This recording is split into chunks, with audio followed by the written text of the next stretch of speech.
Astral में आज फराटा रफ्तार है, 8% चढ़कर हीरो ऑफ द डे बना है। क्यों आखिरकार समझते हैं आशीष से। आशीष, गुड आफ्टरनून, बताएं। Good afternoon. बड़े स्ट्रॉन्ग अर्निंग्स यहाँ पर देखने को मिली। दरअसल आप देखें तो मार्केट को ज़्यादा उम्मीद नहीं थी कि परफॉर्मेंस अच्छी हो जाएगी, लेकिन इंडस्ट्री के मुकाबले परफॉर्मेंस काफ़ी बढ़िया रही है। अब मैं आपको पहले नंबर्स बताता हूँ।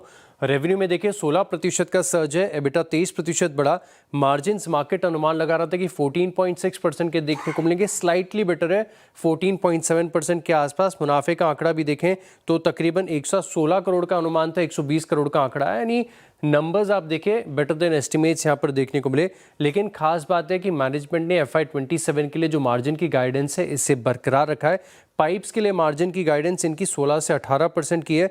इंडिया अडेसिव सेगमेंट में 15% है, यूके अडेसिव सेगमेंट में देखें तो 8 से लेकर 10%, और पेंट्स में लो सिंगल डिजिट के मार्जिन्स की गाइडेंस यहाँ पर दी गई है। लेकिन एक और बात साथ में मैनेजमेंट ये भी कह रहा है कि अगर यहाँ से सिनारियो थोड़ा सा इंप्रूव होता है तो हो सकता है कि अपनी गाइडेंस में बदलाव भी करें। इसको लेकर मार्केट थोड़ा सा उत्साहित नजर आ रहा है। अब खास बात अगर आप देखें तो ये भी नजर आ रहा है कि मार्केट का इन्होंने फीडबैक लिया और जो डीमर्जर का प्लान कर रहे थे उसको हटा दिया, तो ये भी अपने आप में एक स्टॉक के लिए काफ़ी बड़ा पॉजिटिव हो जाता है। ब्रोकरेज हाउस की तरफ से रिपोर्ट्स आई हैं, CLSA ने होल्ड की रेटिंग दी, टारगेट 1490 रुपये का दिया, और ये बता रहे हैं कि अब Q2 के लिए काफ़ी अच्छा आउटलुक यहाँ पर नज़र आ रहा है।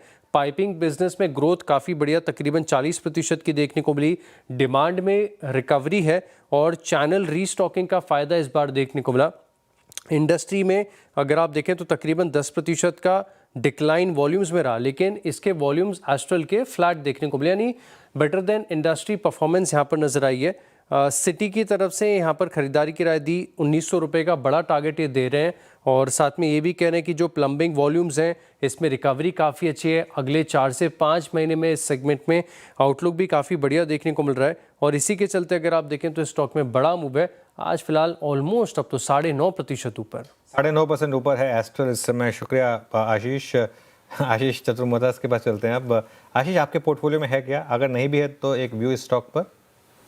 तो मैंने आज हमारे पोर्टफोलियो में नहीं है, और पिछले 3-4 सालों में हमने देखा था कि ग्रोथ पे काफ़ी चैलेंज हमें देखने को नज़र आ रहा था। रॉ मटेरियल वोलेटिलिटी काफ़ी बड़ी थी, कुछ डिवर्सिफिकेशन कुछ सेगमेंट्स में इन्होंने किया था, तो उसके भी केपेक्स चल रहे थे और वो नंबर्स का रिफ्लेक्शन नहीं आया था। तो मार्केट ने इस चीज़ को थोड़ा सा वेट एंड वॉच में डाला। हालांकि क्वालिटी ऑफ कंपनी बहुत ही बेहतरीन है, और हमने देखा कि जो बहुत ही स्ट्रांग ROC प्रोफाइल इस कंपनी ने अपने अच्छी साइकिल में मेंटेन की है।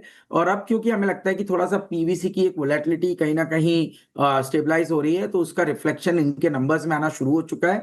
वॉल्यूम्स दूसरे सेगमेंट में भी, प्लम्बिंग और दूसरे सेगमेंट में भी, पाइप्स में भी हमें देख रहा है अच्छी ग्रोथ देखने को नजर आ रही है। तो at least in the medium term मुझे लगता है स्टॉक 1750-1800 की ट्रेजेक्टरी तक जाता हुआ नजर आएगा। बट अभी भी मैं समझता हूँ लॉन्ग टर्म में थोड़ा सा हमें इस स्टॉक को एक ट्रेडिंग व्यू रखना चाहिए, रादर देन अभी एक medium to long term view बनाने के लिए अभी हमें थोड़ा समय लगेगा।